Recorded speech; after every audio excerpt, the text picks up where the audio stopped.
Pimples और acne को सही होने में 1 हफ्ते से ज़्यादा या 1 हफ्ते का टाइम लग जाता है, पर उनके मार्क्स यानी कि डार्क स्पॉट या पिंपल्स के मार्क, आप ये कुछ भी कह सकते हैं, वो एक लॉन्ग पीरियड तक की आपकी स्किन में छूट जाते हैं।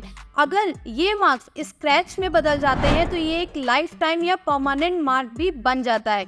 आपको इसको कैसे हील करना है, कौन कौन से ट्रीटमेंट आपके लिए बेनिफिशियल रहेंगे, साथ साथ में आपको क्या क्या मेडिसिन लेनी चाहिए, कब आप डर्मेटोलॉजिस्ट को अपनी स्किन को दिखा सकते हैं, क्या आपको करना चाहिए, क्या नहीं करना चाहिए, मैं आज सारा कुछ इस वीडियो में बताऊंगी आपको। आप सबका स्वागत है आपके अपने YouTube चैनल पे, जहां पे आपको मिलते हैं हेयर और स्किन से रिलेटेड वीडियोस, प्रोडक्ट्स के रिव्यू, DIY रेमेडीज और बहुत अच्छी अच्छी हर्ब्स की नॉलेज। अगर आपको इस तरह के वीडियो देखना पसंद है तो प्लीज चैनल को लाइक, शेयर और सब्सक्राइब जरूर करें। आज के वीडियो में मैं बात करूंगी कि डार्क स्पॉट्स क्यों आते हैं, पिंपल्स क्यों अपने मार्क्स छोड़ के चले जाते हैं, क्या क्या आपको करना चाहिए अपने डार्क स्पॉट को हील करने के लिए, साथ साथ में कौन से ऐसे प्रोडक्ट हैं जो आपके डार्क स्पॉट को हील करने में आपकी हेल्प कर सकते हैं। अगर आपकी स्किन ऑयली है तो आपको क्या करना चाहिए, आपकी स्किन ड्राई है तो आपको क्या करना चाहिए, अगर आपकी स्किन सेंसिटिव है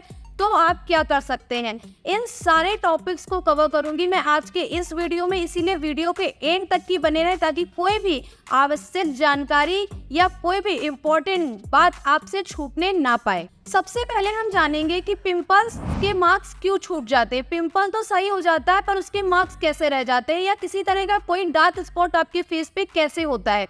जब भी हमारी सेल्स को चोट पहुंचती है, हमारी सेल्स ब्रेक होती हैं या नई सेल्स बनने में एक लंबा टाइम लग जाता है, वहाँ पे एक ब्लैक स्पॉट या ब्राउन स्पॉट आ जाता है, उसी को ही हम कहते हैं पिंपल्स के मार्क।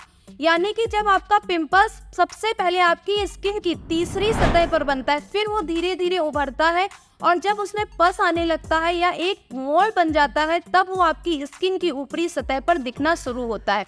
इससे आप कह सकते हैं कि वो बहुत सारी सेल्स को ब्रेक करके आपको विजिबल हुआ है या आपको दिखना शुरू हुआ है। पिंपल सही हो जाता है पर वो सेल सही नहीं होती हैं, जिससे उसके मार्क छूट जाते हैं। अलग अलग तरह की स्किन होती है, आप सबको पता होगा, बहुत सारे लोगों का बड़ा पिंपल हो तो भी उनके मार्क नहीं आते और बहुत सारे लोगों की छोटा सा भी पिंपल आए फिर भी उनको मार्क आ जाते हैं। इसका रिलेशन उनके सीधे सीधे स्किन टेक्सचर, स्किन सेल से होता है। सेल्स जितनी स्ट्रांग होंगी मार्क्स नहीं आएंगे, सेल्स वीक होंगी मार्क्स आएंगे। इसके लिए आपको अपना इंटरनल ध्यान रखना भी बहुत ज्यादा जरूरी। हम क्या कर सकते हैं कि एक्ने के मार्क हमें ना आए या हम उन्हें पूरी तरह से अवॉइड कर सके। सबसे पहले आप कोशिश करिए कि आपका पिंपल बहुत लंबे टाइम तक की आपके फेस पर बना ना रहे, उसका लॉन्ग टाइम ना होने पाए। मतलब कि 3 से 4 दिन तक अगर आपका पिंपल रहेगा तो बहुत ज्यादा चांसेस है कि आपको पिंपल्स के मार्क ना आए। चांसेस मैंने इसलिए मेंशन किया क्योंकि कोई भी चीज़ 100% श्योर नहीं होती है। जैसा कि मैं पहले ही बता चुकी हूँ, स्किन बहुत मैटर करती है कि आपका पिंपल कैसे क्योर होगा, मार्क छोड़ेगा या नहीं छोड़ेगा। बट साथ साथ में आपको बहुत ज़्यादा ध्यान रखना है कि आप अपने पिंपल को बार बार टच ना करें, पॉप तो बिल्कुल भी ना करें। जब आप अपने पिंपल को पॉप कर देते हैं, मतलब कि उसे पुश करते हैं, उसका पस निकालने की कोशिश करते हैं, किसी तरह की छेड़छाड़ करते हैं अपने पिंपल के साथ, तो उसमें एक स्क्रैच आ जाता है। यानी कि आप स्किन की लेयर को पूरी तरह से हटा रहे हैं, वहाँ पे दोबारा लेयर्स नहीं बनती हैं। किसी भी तरह का स्किन में अगर स्क्रैच आता है तो वो लाइफ टाइम रहता है। एक नॉर्मल सा एग्जांपल ले लेते हैं, जैसे कि आपको बचपन में या फिर बड़े में कभी भी कोई चोट लगती है, उससे एक गहरा कट लग जाए तो वो कट हील हो जाता है, सारी चीजें हो जाती हैं, कभी आपको पेन नहीं होगा बट उसका मार्क रह जाता है।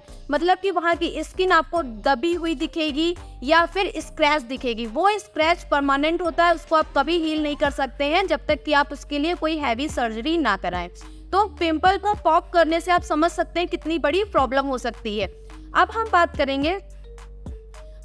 करेंगे कि पिंपल्स के लिए प्रोडक्ट कैसे चूज करें। ये एक बहुत इंपॉर्टेंट टॉपिक है। पिंपल्स के लिए अगर आप कुछ भी ऐसे वैसे उठा के लेके आते हैं तो आपकी स्किन और इरिटेट हो जाएगी, आपको ब्रेकआउट्स के प्रॉब्लम होंगे और वो सतहों में ना जाकर के आपके पिंपल को नीचे से हील नहीं करेगा। जैसे कि कोई पेड़ आपने लगाया, अगर आप उसके पत्तों में पानी डालेंगे कभी उसकी जड़ तक पानी नहीं जाएगा और आपका पेड़ सूख जाएगा, आप कितनी भी उसकी केयर कर लीजिए।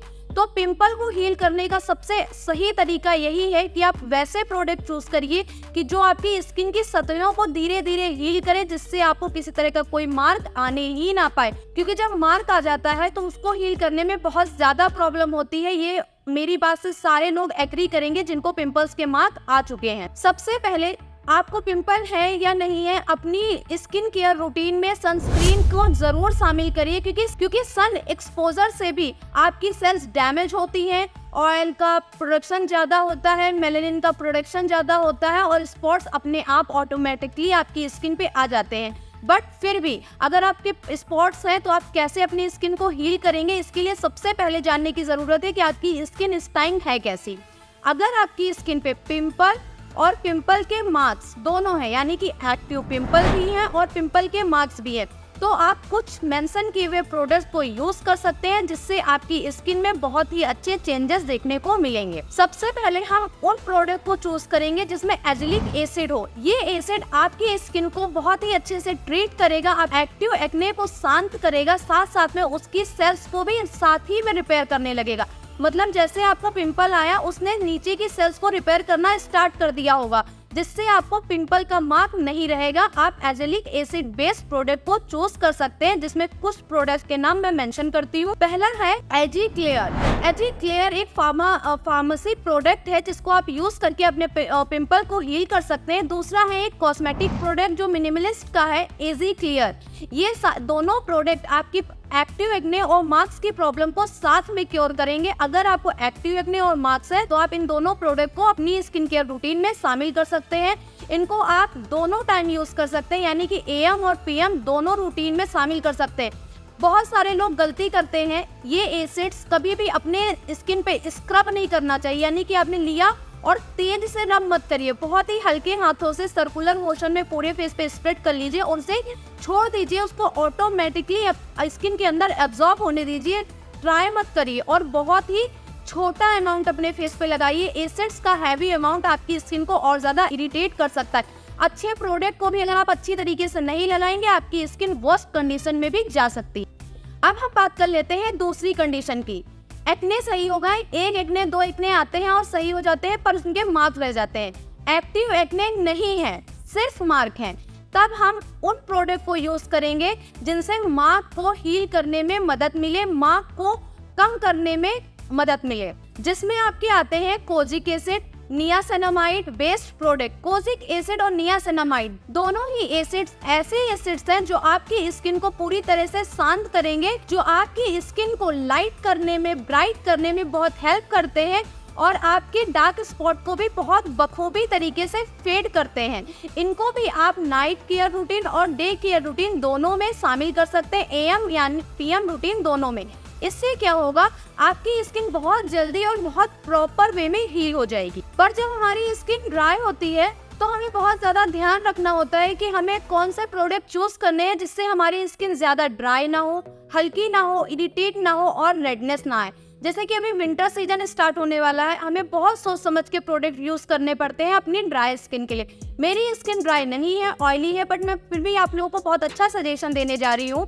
अगर आपकी स्किन पे डार्क स्पॉट्स हैं, पिंपल्स के स्पॉट्स हैं, तो आप डर्माको के कोजिक एसिड को अपनी night care routine, day care routine में ऐड कर सकते हैं। इसका अमाउंट बहुत थोड़ा रखिएगा, यानी कि 3 to 4 ड्रॉप इनफ है। बहुत अच्छे से सर्कुलर मोशन में हल्के हाथों से अपने फेस पे मसाज करिए और उसके साथ किसी एक अच्छे मॉइस्चराइजर को पेयर करिए। कोशिश करिए मॉइस्चराइजर बहुत ही माइल्ड, फ्रेग्रेंस फ्री हो। इस तरह से आप अपनी ड्राई स्किन का बखूबी ख्याल रख सकते हैं और आपकी स्किन ज्यादा ड्राई नहीं होगी और आपके डार्क स्पॉट भी पूरी तरह से फेड होना स्टार्ट हो जाएंगे।